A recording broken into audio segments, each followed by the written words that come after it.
o que você vê aqui é um salmo didático do rei Davi, é um salmo a ele atribuído, que é usado por Paulo em Romanos, no capítulo 3, você vê Paulo se servindo deste salmo, aliás, no capítulo 4, versos 7 e 8, você vê Paulo se servindo desse salmo para construir o arcabouço do que ele pregava sobre o fato de que em Cristo Jesus nós temos o dom de Deus feito e atribuído e imputado a nós como graça. Graça significa um favor imerecido. E no contexto de Romanos 4, 7 e 8, isso está explicitamente definido. Quando o próprio Paulo ilustra o que ele acabou de dizer, dizendo, ora, aqui está dito no Salmo 32, que bem-aventurado é o ser humano a quem Deus não atribui iniquidade, cujo pecado é perdoado, cujo pecado é coberto. Bem-aventurado é o ser humano a quem o Senhor não atribui a iniquidade, em cujo espírito não há dolo. Paulo, em Romanos 4, citando este Salmo 32, ele diz, ora, se Deus não atribui iniquidade e ele é bem-aventurado, e ele recebeu isso porque Deus é bondoso e misericordioso, ele não o recebeu por obras, porque para quem trabalha o dia inteiro, e todo mundo aqui trabalha, no final do mês você se apresenta para receber o que lhe é devido, é dívida. E quem quer que não pague o que foi contratado com você, está devendo você, com todas as consequências da lei, e da moral, e da ética, e onde quer que você possa mais imaginar consequências. Paulo diz, se fosse uma dívida de Deus, seria por causa do trabalho que nós fizemos para Deus se endividar conosco. Mas ele olha para ele próprio e diz, não, que trabalho que eu fiz para Deus me abraçar, me perdoar, me declarar livre de todo dolo, de toda culpa, de toda iniquidade, de todo juízo. O que é que eu fiz? Eu não trabalhei por isso. Logo, Deus, quando estende o dom gratuito dessa graça, desse acolhimento eterno para comigo e desse perdão que me pacifica a vida, não está pagando uma dívida para comigo, Ele está usando de graça em meu favor. Porque eu não merecia nada, não trabalhei para adquirir nada, simplesmente recebi como bondade de Deus, e a única realidade que valida essa justiça que Deus a mim atribuiu, sem que seja correspondente a qualquer recíproco de qualquer natureza que faça Deus estar fazendo nada mais do que a sua obrigação para comigo, mas ao contrário disso, sendo isso todavia graça pura, a única contrapartida que se espera de mim é acolhimento em fé. É reconhecimento de que Ele é bom. Que isso aconteceu comigo, não por causa de mim, mas por causa de quem Ele é.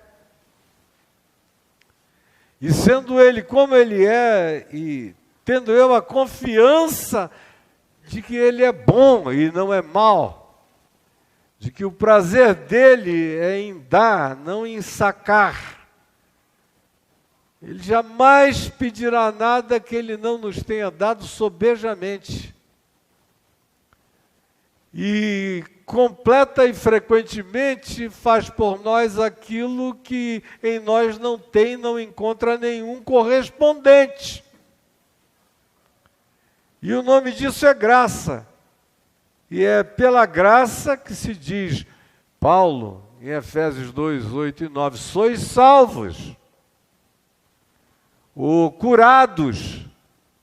A palavra salvo no Novo Testamento equivale àquilo que cura e vai curando a multidimensionalidade do ser da gente. Pela graça sois salvos, santificados, preservados, colocados nesse lugar onde a pacificação é possível, e a contrapartida é a fé que simplesmente se rende, se deixando acolher, não lutando contra o amor de Deus em nosso favor. É o que Paulo diz, entendendo esse texto do Salmo 32.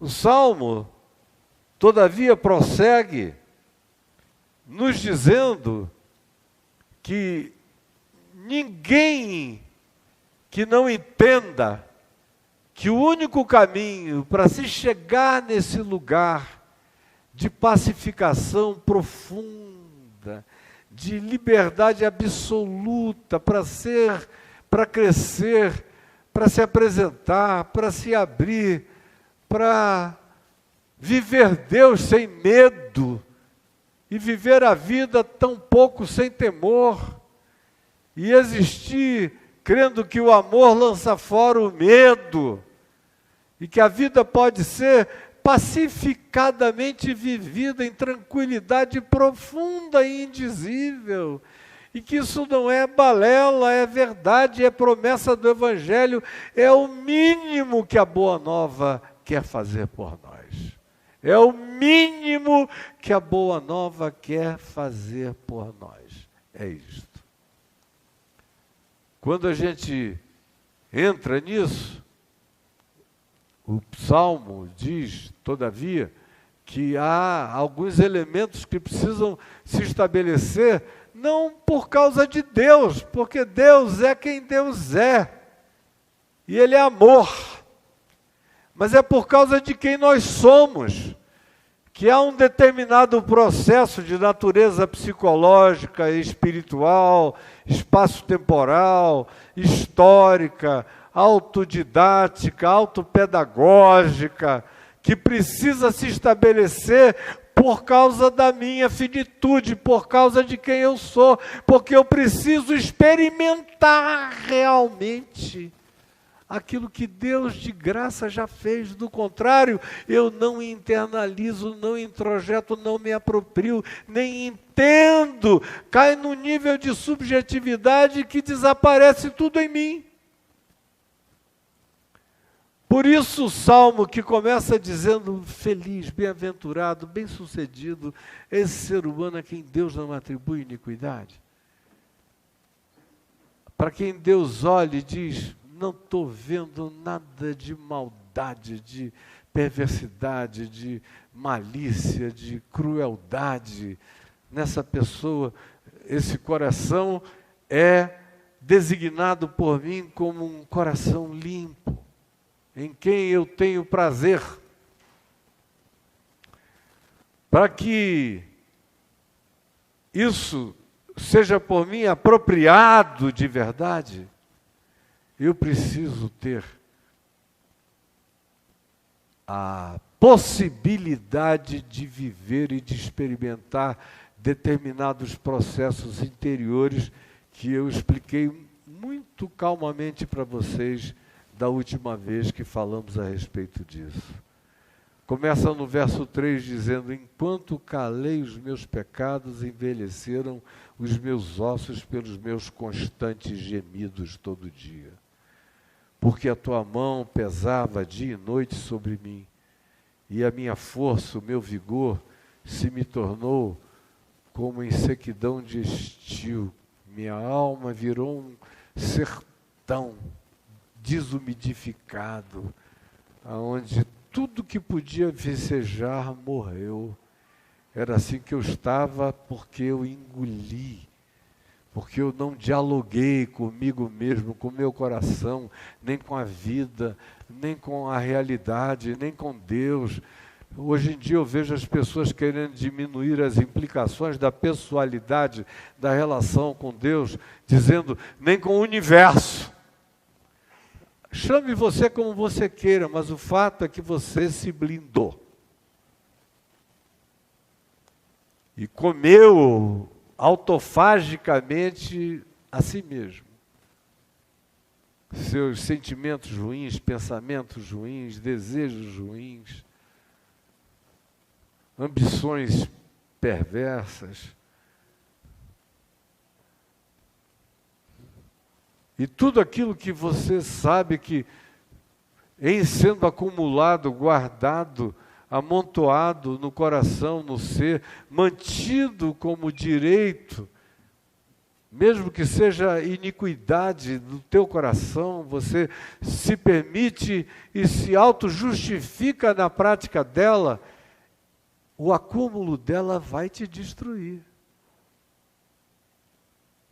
E se você disser, apesar disso, eu vivo muito bem, você próprio assinou o diagnóstico do seu estado espiritual, mental, psicológico, humano. Você acabou de me declarar que, convivendo com a sua iniquidade, sua maldade, sua crueldade, suas ambições perversificadas e tudo mais que você queira aí a essa lista acrescentar, você está ótima, está muito bem, você está assinando um atestado de psicopatia, de sociopatia, de narcisismo radical, de egocentrismo absoluto, impermeabilizante, que matou todas as sensibilidades do teu ser. É isso que você está só me dizendo.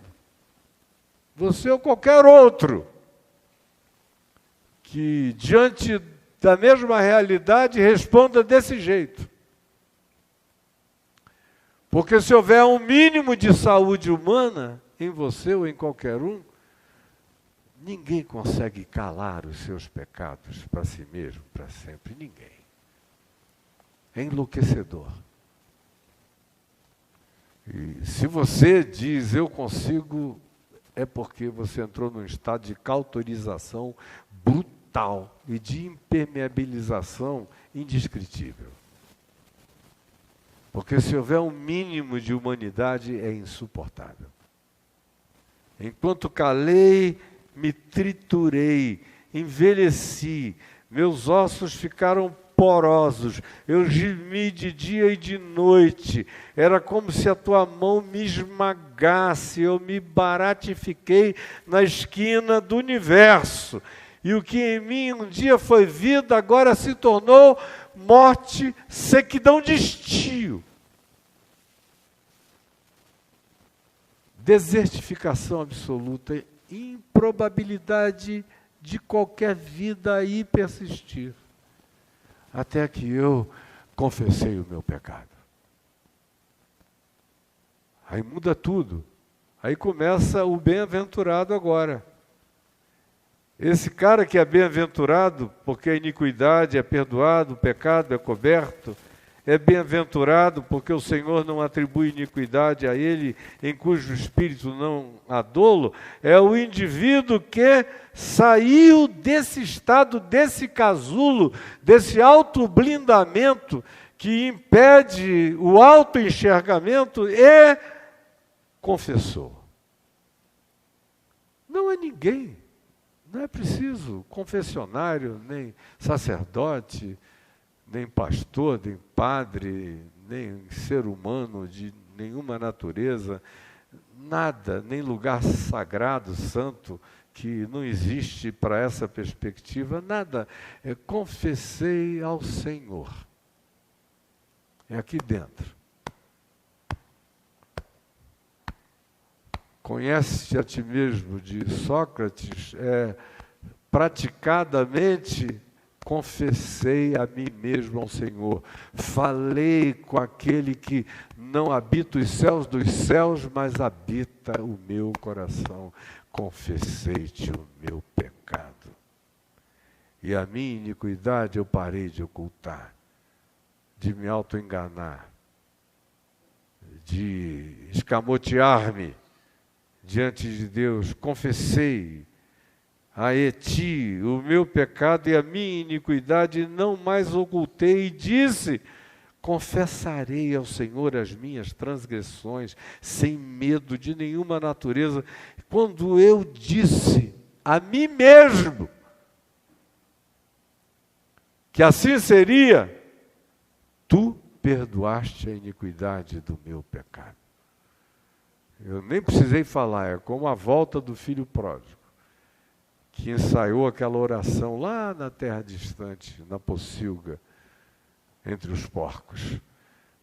Vou voltar e vou dizer: Pai, pequei contra os céus e diante de ti, já não sou digno de ser chamado teu filho, recebe-me ao menos como um dos teus trabalhadores. E vindo ele ainda longe, o pai o enxergou, correu na direção dele, e quando ele iniciou a oração: Pai, pequei contra os céus e diante de ti, o pai interrompeu a oração, não deixou terminar, e disse: tragam o anel, tragam a sandália, vistam o garoto, contratem a melhor banda da cidade, matem um novilho cevado, hoje é dia de festa, porque esse meu filho estava morto e reviveu, estava perdido e foi achado. É o mesmo Espírito, é o mesmo Pai, é a mesma atitude, é a mesma coisa. Eu te confessei, não ocultei, eu disse no meu coração: eu vou falar tudo com Deus daqui para frente. Eu sou um flagrante diante dele, por que eu vou fingir de me esconder? Porque eu vou usar tapadeiras de folhas de figueira para me ocultar daquele diante de quem eu sou o óbvio. E foi o que eu fiz. E entrei nessa dimensão, porque é isso que o Evangelho garante.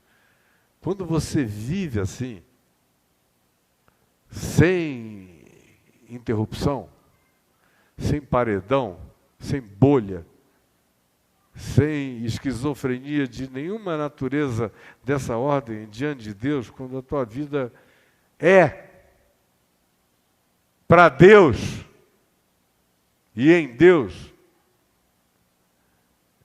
e a realidade do seu culto tem a ver com a impossibilidade de que você se separe de si mesmo. Cultuar a Deus passa a ser o meu ser em Deus o tempo todo. E o meu pensar é um horário, o meu horário é o meu pensar, e a minha elucubração acontece diante de Deus. Eu tenho consciente o tempo todo de que não existe lugar de sombra possível no qual eu venha me esconder. Por isso eu trato da vida na presença do Deus da vida, do autor da vida, o tempo todo, o dia inteiro. Eu sou assim. Aí uma paz que excede a todo entendimento toma conta da gente. Aí todo medo vai embora. Um sossego indizível toma conta do coração. E o verso 6, eu já falei sobre ele, diz: sendo assim, quando isso se torna visível, quando isso se factualiza, quando isso se materializa, quando vira verdade, e não mais discurso, e as pessoas veem esse estado de ser no qual você imergiu definitivamente, o que se diz é que todo ser humano, vendo isso, todo ser humano sensível, piedoso, busca a Deus também. A minha paz é a minha maior mensagem. a minha vida pacificada, a minha energia sossegada, a leveza, a serenidade, o repouso, a luminosidade sincera do meu ser, é a minha maior palavra. É o evangelho inolvidável que vibra de mim, que vibra de você, que vai convencendo pessoas, o mundo vai sentindo que você caminha como uma realidade ambulante dessa paz que excede a todo entendimento.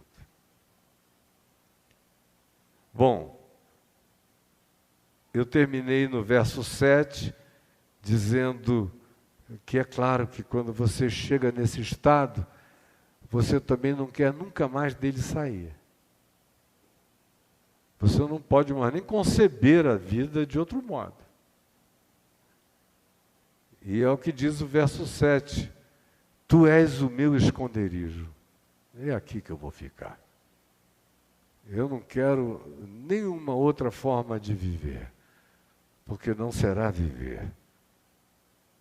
Tu és o meu esconderijo, tu me preservas da tribulação, uma quantidade enorme de insensatez, de insanidade e de oportunidades, de portais abertos para malignidade são fechados na minha vida, porque eu comecei a aprender a viver existindo na consciência de Deus como minha suficiência, como meu refúgio.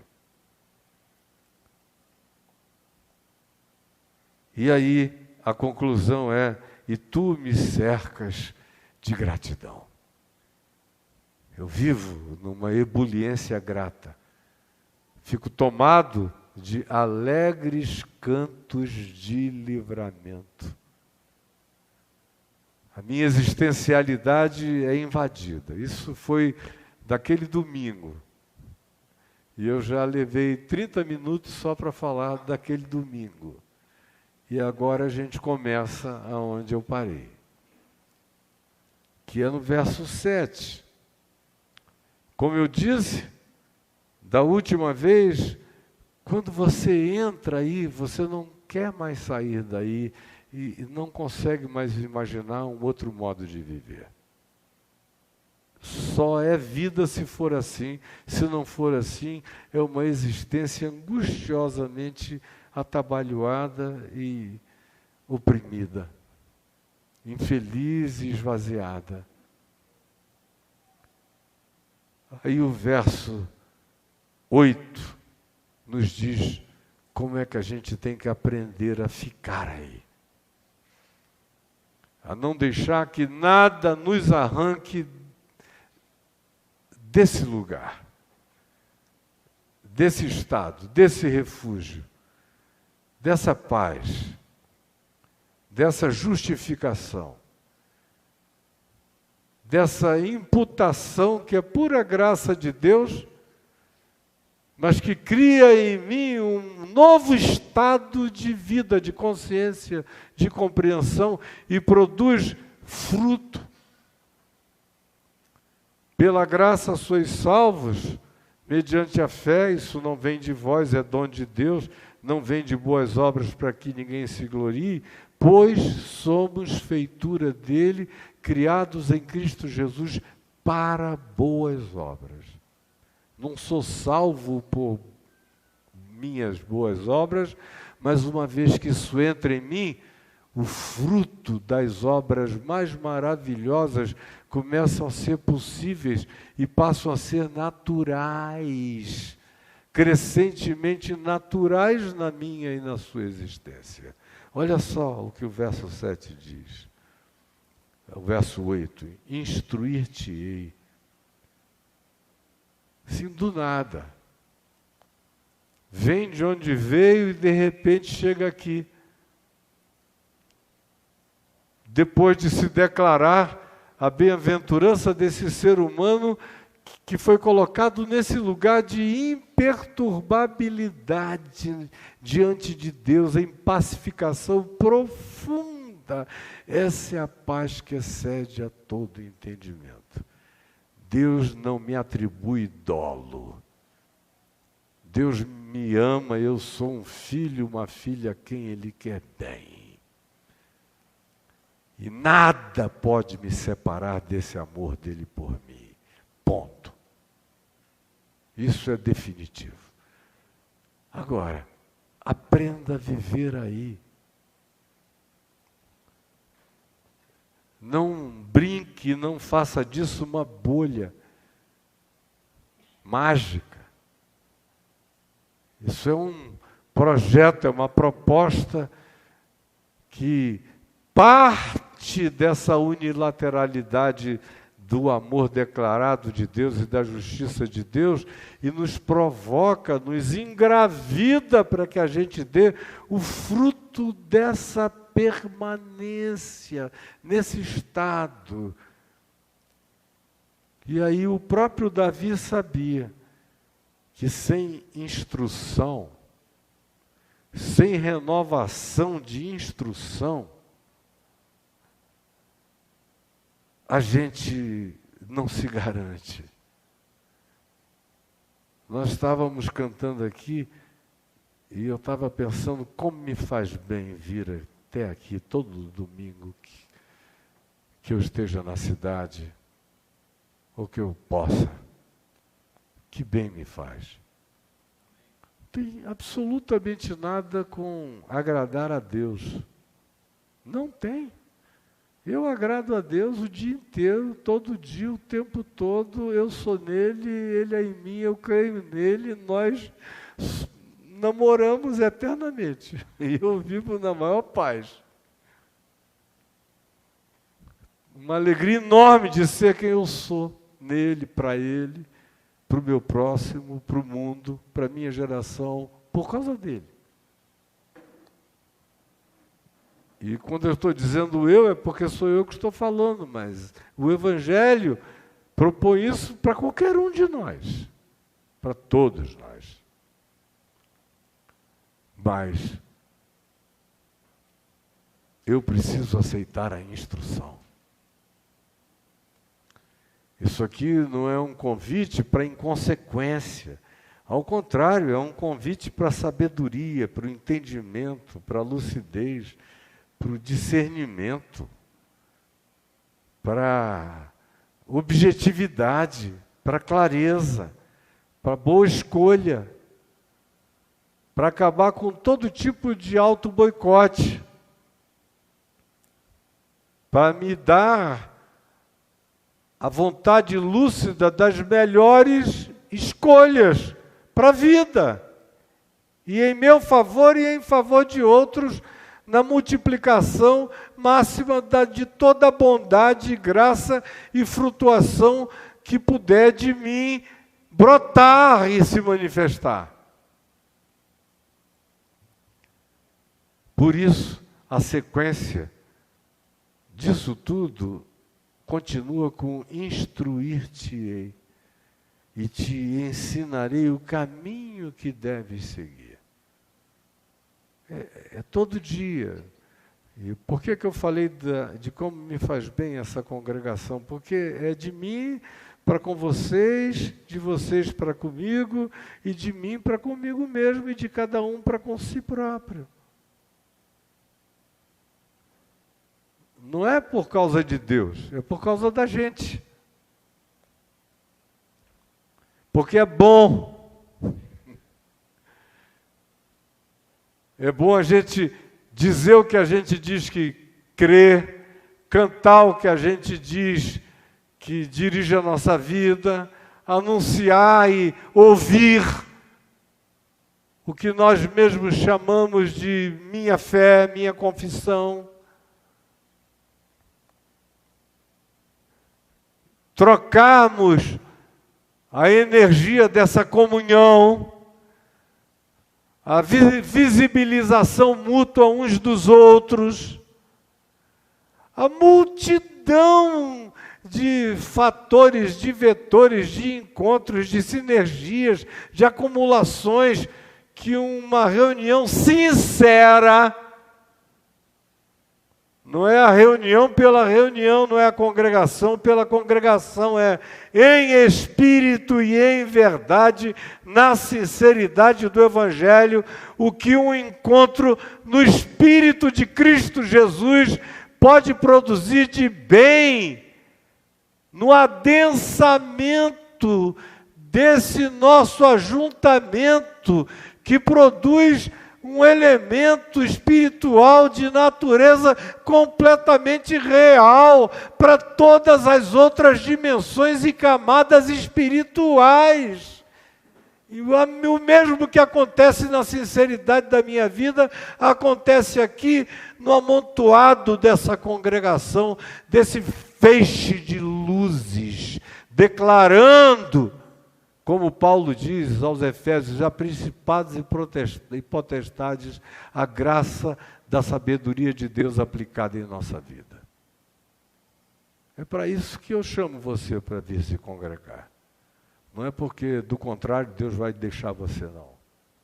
Isso é o que a religião ensina para botar um cadeado em vocês. O Evangelho não é assim. Agora, toda vez que você vem, você vai embora melhor. Isso eu te prometo.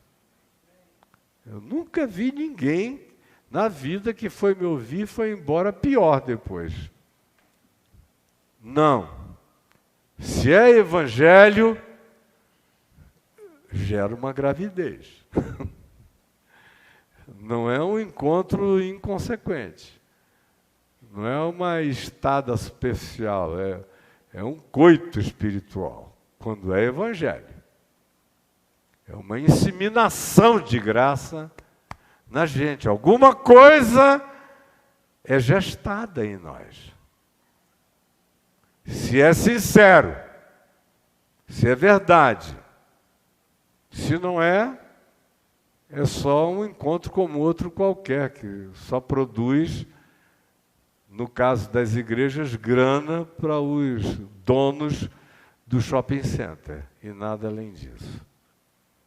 Mas quando é sincero, pelo amor de Deus, é maravilhoso, faz um bem indizível ao coração, e é onde você cresce pela instrução, pelo relembrar do que é caminho de Deus para a gente viver. Ele prossegue dizendo uma segunda coisa, de como a gente mantém a vida nesse estado. E aí é uma advertência em relação a não brigar contra a sabedoria, o sentido, a palavra e o mandamento do amor de Deus na vida. Não sejais como cavalo a mula, sem entendimento, os quais com freios e cabrestos são dominados de outra sorte, não te obedecem. Para ser aquele bem-aventurado que habita esse lugar, que não é uma bolha, um estado definitivo, dentro do qual ele caminha, a ênfase está em te mostrarei o caminho, te darei entendimento para que tu andes com os meus conselhos no caminho que tu deves seguir. Mas dá razão a Deus. Não briga contra a verdade. Por favor, não entre nessa de dizer esta é a minha verdade. Porque isso não existe. Não adianta eu declarar a minha verdade contra coisas absolutas, porque eu vou me estrepar do mesmo jeito. Não adianta você declarar boicote à lei da gravidade e pular de cabeça, de onde quer que você pule, porque você vai quebrar o pescoço, minimamente. Não há suspensão do significado das coisas no todo da existência. Quando eu entro nessa consciência da graça de Deus, eu aprendo a andar, a viver, a pensar e a escolher quem eu quero ser. E eu não quero ser um cavalo ou uma mula, um idiota. Alguém aqui já viu um jumento empacado? Pelo amor de Deus, na minha terra, de vez em quando tinha algum jumento que empacava. E o pessoal lá em Manaus, naquele tempo, meu Deus, há quase 70 anos, mas já era uma coisa mais antiga, o pessoal botava fogo, às vezes, embaixo do arreio do jumento para ele poder sair do lugar, porque ele empacava, entrava numa. Não, o jumento entra numa. Se o jumento veio, é um crente mesmo. Se aquele cara é um jumento. Ele, ungido do Senhor, lá vem ele. E o bicho não sai, você tem que... Lá, se botava fogo embaixo, ou então alguém trazia um esporão e puf, para o cara dar um passo para diante, porque do contrário ele não saía, engatava, travava. Dava uma trava neural no jumento e não saía mais de lá. Essa é a ideia que o Salmo está apresentando aqui. Não seja como o cavalo, como o jumento, como uma mula. Pelo amor de Deus. Aí você quer o que? A paz de Deus, que excede a todo entendimento? Minha amada mula, meu amado jumento, meu queridíssimo, amabilíssimo cavalo, é isso que você quer? Marchar contra todo bom senso, toda objetividade, toda sanidade, toda sabedoria, todo apelo, todo conselho, e querer que fique tudo bem. Eu lamento muito informar você, mas nem Deus vai poder te ajudar, meu filho, minha filha. Aceita a instrução, não briga contra ela. Porque, do contrário, você vai ser apenas um indivíduo sob estado de dominação e os cuidados de Deus terão que ser disciplina contínua. São pessoas que só conhecem o amor de Deus como angústia, sofrimento, numa pedagogia de restabelecimento, porque, do contrário, eles não obedecem lúcida e alegremente e regozijantemente nada do que seja evangelho e caminho e instrução e conselho de Deus dados pelo evangelho para cada um de nós. A outra coisa que o Salmo diz é que, para a gente viver nesse estado, a gente tem que ter ambição contínua pela manutenção desse estado de paz no coração.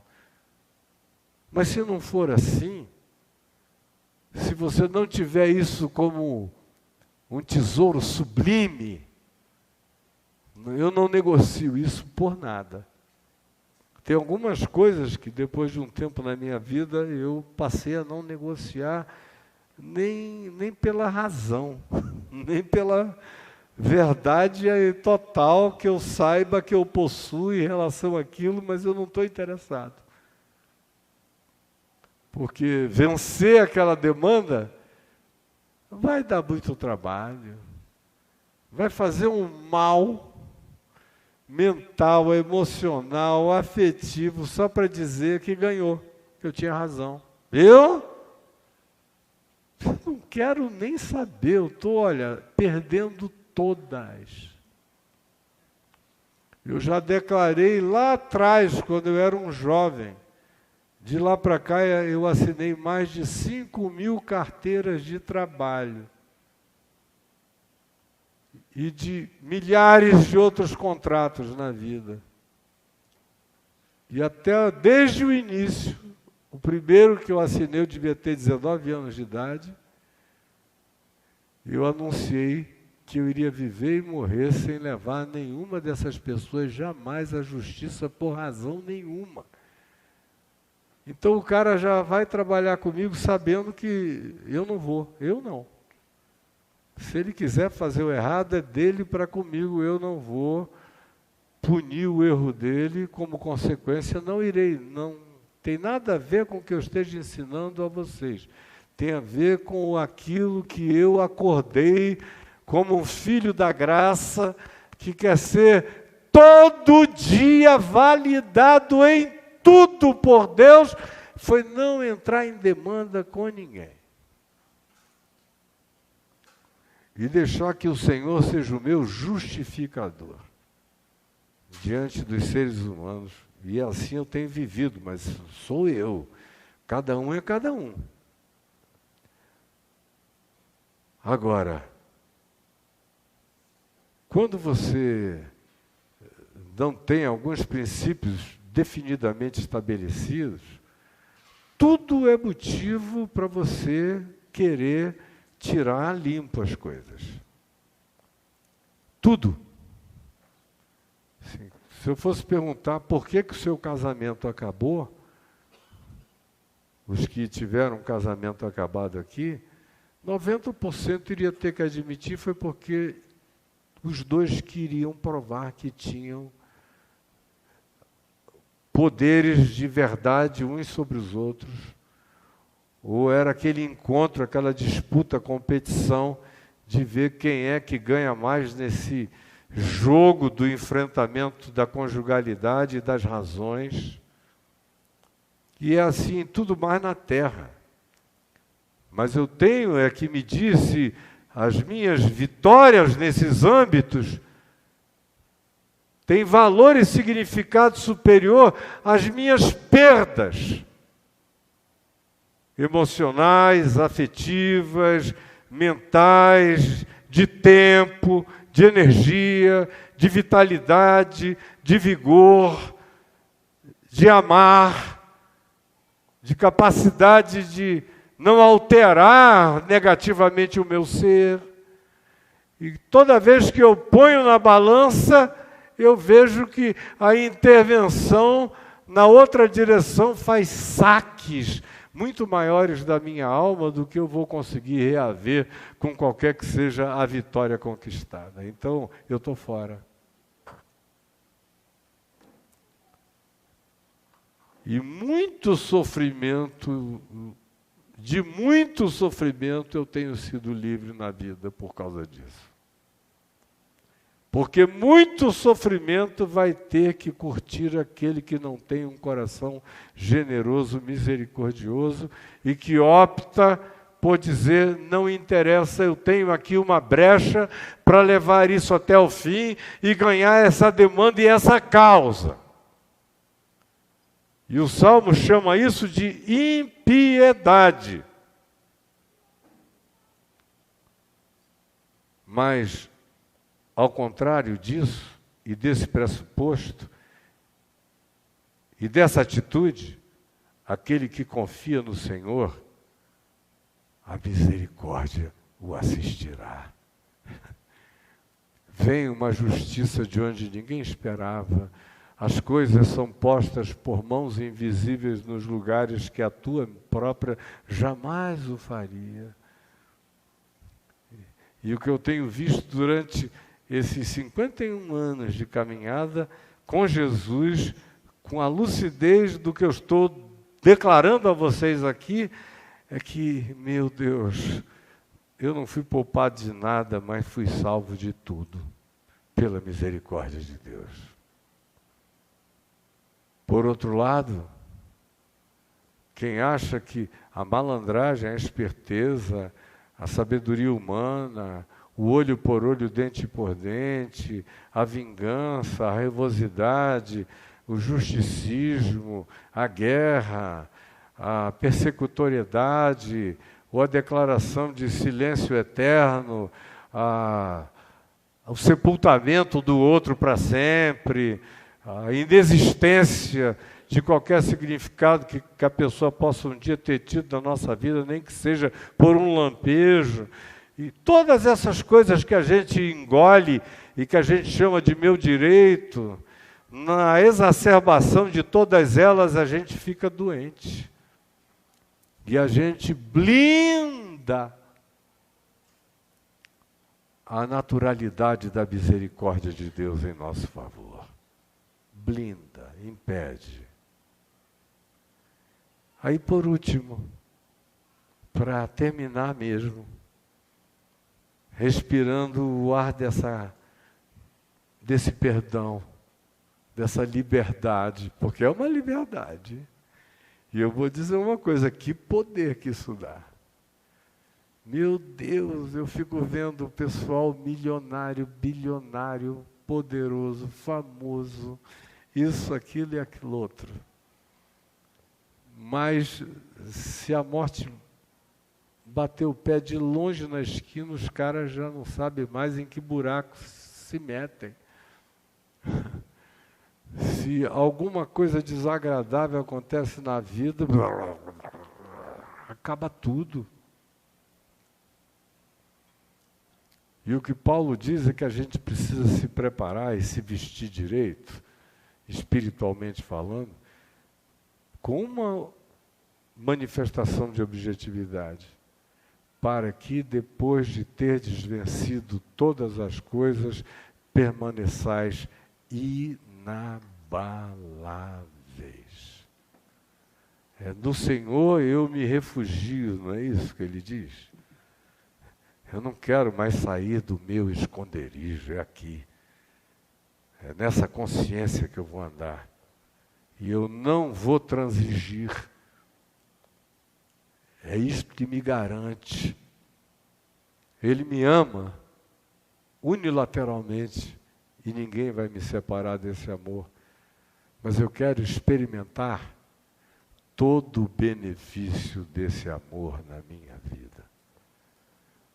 Não me basta só existir sabendo que, na hora final, apesar de tudo, Ele me acolheu porque Ele é misericordioso, Ele é amor. Não, eu tenho uma vida para viver na terra, não somente para mim, mas para minha mulher, para os meus filhos, para os meus netos, para vocês, para milhões de pessoas nesses 51 anos de vida, milhões e milhões aqui e na terra inteira.